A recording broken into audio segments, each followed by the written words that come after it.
Friends, please be seated. I wish that I had listened a little bit better. I wish that when I became a priest, I had listened a little bit better to the people who sat around me and said, "This is not going to be what you expect. This is going to be harder than you expect. Let's talk about what this is going to look like." And at the time, I was so excited that I could finally be ordained. I could finally step into this call that I had had for so long and been unable to follow, that I was like, oh, it'll be fine. Not a problem. Which is true until I get an email from a neighbor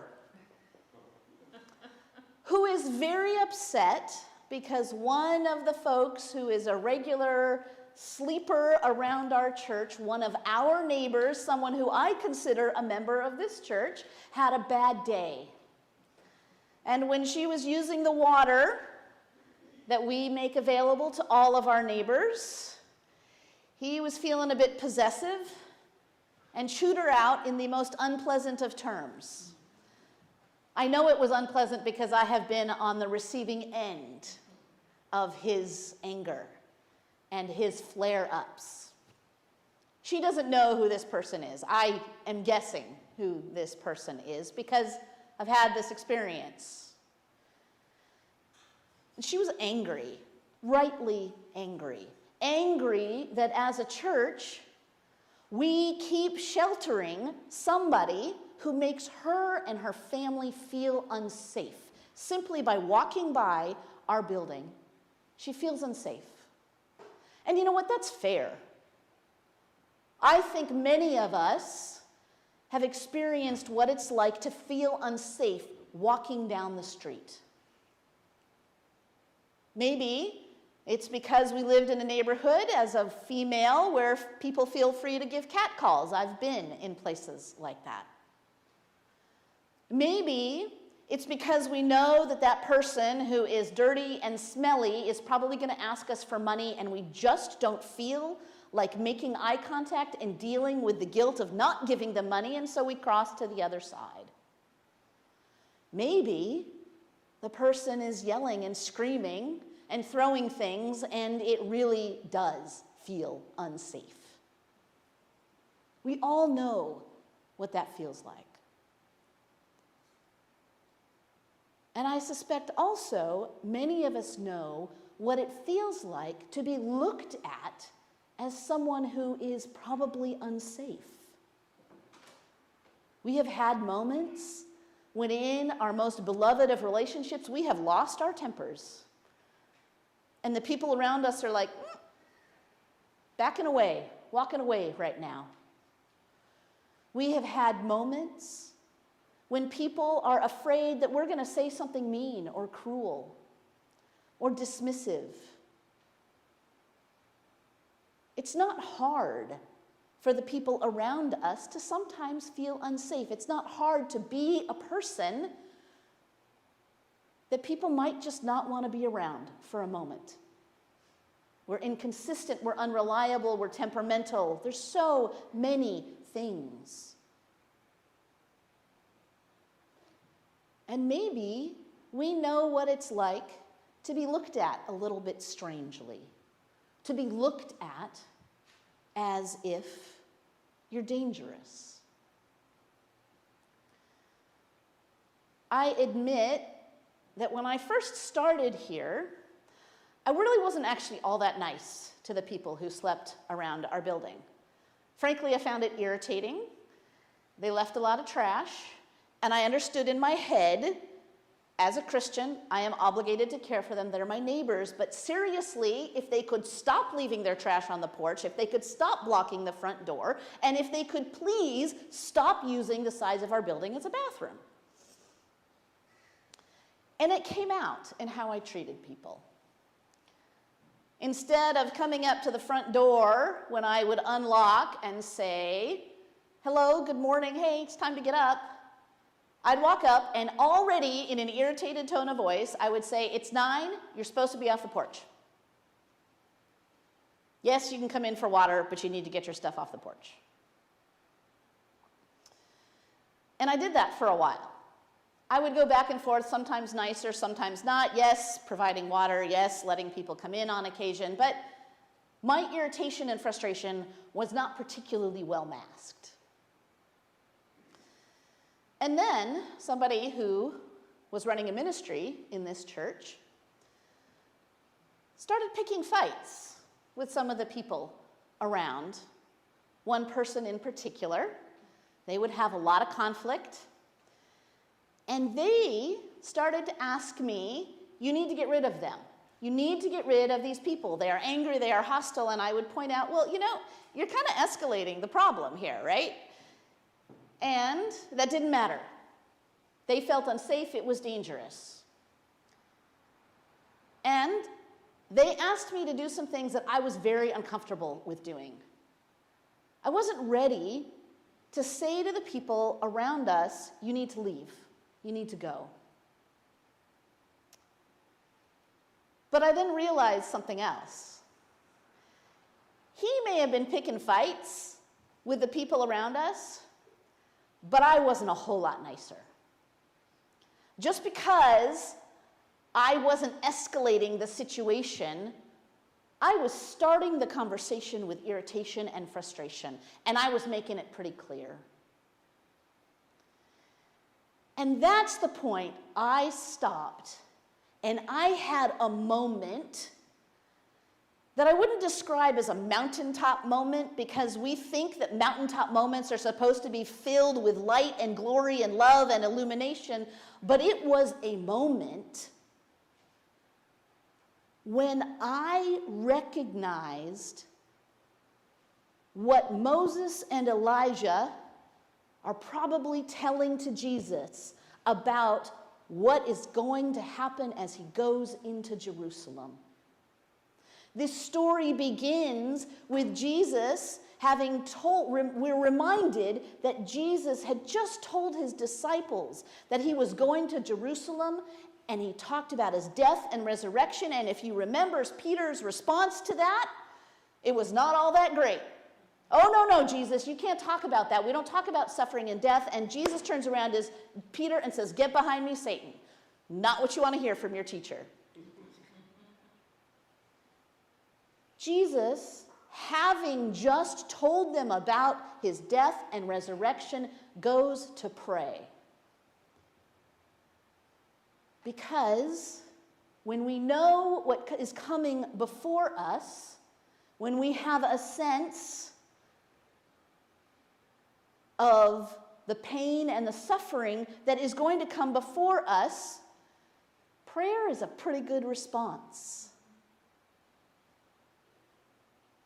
And Moses and Elijah come alongside Jesus, two men who understand what it is to be called by God, to be liberators of the free. Moses literally liberates his people and walks them into freedom, goes to the mountain, is transfigured, and comes down from the mountain, and at one point finds them having melted all the gold together to create an idol, because they are so irritated that they are stuck in a desert, and that Moses is off talking to God and getting laws, and his face is shining, but they are hungry and they're tired of manna, and they're not really interested in wandering around the desert for 40 years, and they'd really like to just go back to Egypt, where they got to eat meat on occasion, and the food was hot, and yes, they had to work, but whatever.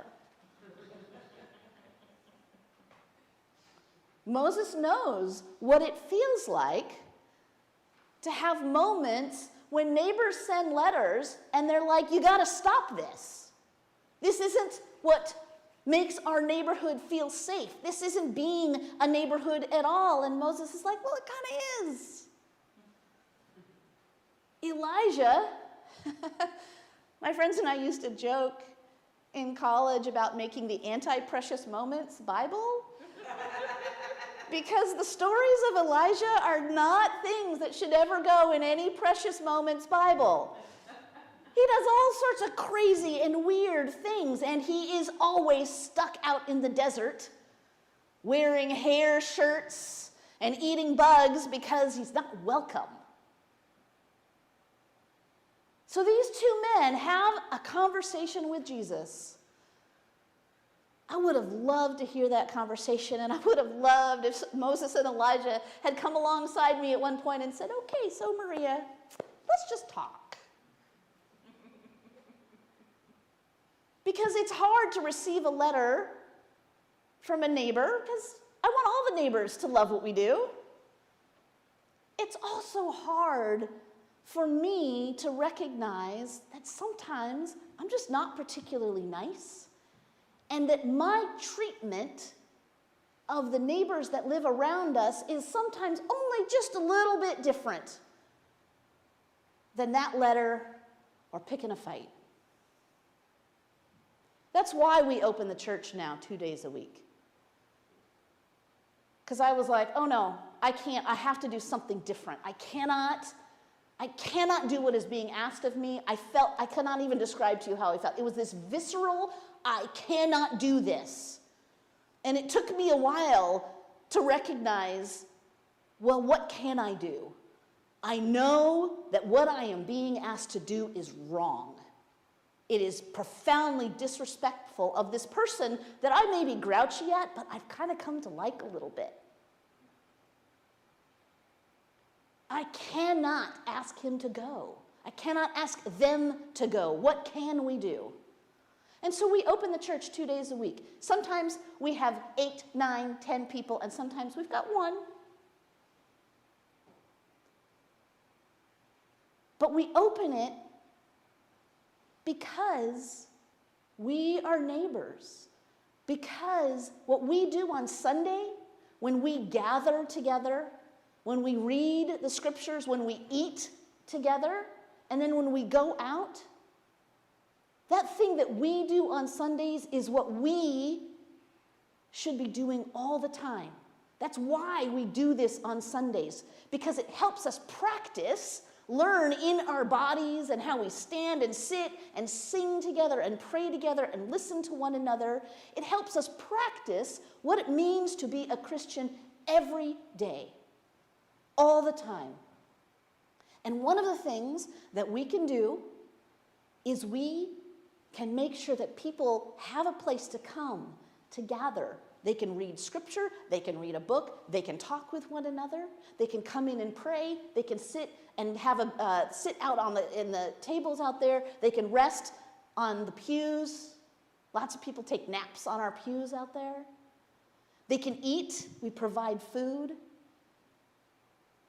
That liturgy that we do throughout the week, that is the liturgy that we are called to do all the time. All the time. And that liturgy, that practice of gathering, of reading and singing together, of eating together, and of going out, it has a consequence. It will receive letters from neighbors. For Jesus, it ended up with Jesus on a cross, dead, executed as a criminal, as an agitator, who then rose, because that isn't the end. It's never the end. I wish that Mountaintop Moments felt good. I miss those days in college when I was like, yes, Jesus, and I was just so excited. I don't feel that in the same way anymore. But you know what? That's okay. Because sometimes a mountaintop moment, the recognition of who God is and who God is in, is transformative for me. And it is transformative for those around us. I don't know how many of you know, But one of the people that regularly sleeps on our porch, Carl, he now has an ID, a social security card. We got him signed up for OHP. He has had doctor's appointments with an actual doctor, not an emergency room visit where they're like, let me fix you up and get you out of here. He is in the middle of a psychological assessment, which he needs because he needs a diagnosis, because if you get a diagnosis, then you get on a different list, which might actually help you get into housing sooner. Our housing system is ludicrous, it is ridiculous, it has taken two highly competent, very well-educated women 9 months to walk with Carl through this process. Some of that process is because Carl is afraid of doctors. He's not interested in a psychological assessment. He's missed some appointments. Some of it is because filling out paperwork when you're not particularly well and you don't remember your social security card number, which you need to get all the other things, but if you don't have it, you need it to get it. It's a ludicrous process. But Carl is a different person now than he was 9 months ago. Not always great. He still has his moments, some of which we in this church have experienced. But you know what? The other day, we were talking, and he said, yeah, Rebecca sent me, our parish administrator, sent me to the wrong doctor's appointment. Rebecca had realized this and was horrified because all she could think of when she sent Carl to the wrong place is, oh my God, this is going to launch him into one of his moments of despair. Oh, what do I do? She called the office ahead and said he's going to come. He doesn't actually have an appointment. If you could tell him that I'm so sorry and to have him come back. She called the doctor that he was supposed to show up and said he's not showing up because I messed up, right? There's always the fear that it's going to upset Carl, that the doctor's going to be super annoyed that, you know, this person from the street has missed their appointment. And I was talking with Carl, and he said, yeah, I got there, and I was really upset. And then I sat down, and I took a breath, and I was like, well, I'm out anyways. What can I do next? And he went and picked up his ID. Carl of a year ago would never have done that. He would have lost his temper. He would have been upset. He would have spiraled down. He still spirals, but sometimes he doesn't. I have no idea if we're ever going to get Carl into housing. I have no idea if how long he's going to survive on the streets or off the streets. I have no idea if Carl is ever going to be able to stop using. He knows perfectly well that he uses in order to self-medicate. Matter of fact, the reason he lost his temper this last round to our unfortunate neighbor was because a friend of his, a person he thought was a friend, had given him fentanyl. And he looked at it, it was suspicious, and he licked it and realized it wasn't whatever drug he thought he was getting. It was fentanyl, which he knows will kill him. From Carl's perspective, his friend wanted him dead. That is the world that Carl lives in. And befriending somebody like Carl makes our neighbors upset. And it's fair. Because his behavior is bad. His behavior is not the kind of behavior we expect. And there's not a single person in this room who does not at some level know how to talk on the street, how to handle it when a stranger gets upset at you. The likelihood that we're going to end up in a cussing fit, calling people names, is very low. But Carl doesn't have those filters, and he knows it. I don't know what'll happen with Carl. People ask me all the time, well, what's your goal? Is your goal to get people into housing? Is your goal to fix it? Or you fix? And I'm like, you know what? I don't have a goal. If the folks that we help can get into housing or get into treatment or be in some kind of community that cares for them, great. Amen. My goal is to be the neighbor that Jesus calls us to be. And to do it whether it makes me uncomfortable, our neighbors uncomfortable, whether it makes us uncomfortable. I wish that sometimes transfiguration moments weren't moments of actually seeing where we went wrong. But I'm also really glad. Because whatever happened in that conflict between Carl and me and the person who formerly worked here, whatever conflict happened there, it changed me. It made me ask a different set of questions about how do we go on and love those around us. And it made me willing to be uncomfortable. It made me willing at some level to face Jerusalem, to face what comes. I don't like it, I don't enjoy it, and I am so grateful for a community where we can gather on a Sunday morning and be reminded that this liturgy that we're doing here, these practices that we do here, are practices that we are supposed to do all the time, and this helps ground me and remind me how to do it. To listen, to pray, to celebrate, to eat together.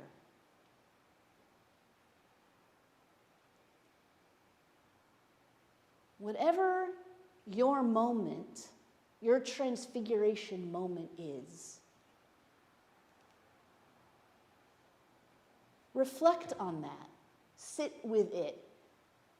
If you haven't had one, put yourself out around people who will remind you who God is and where God is. And know that there is a Moses and an Elijah who are happy to sit with you and remind you both of what Jerusalem is about and the absolute beauty and transfiguration of what it is like to become a person who practices what Jesus practices. Amen.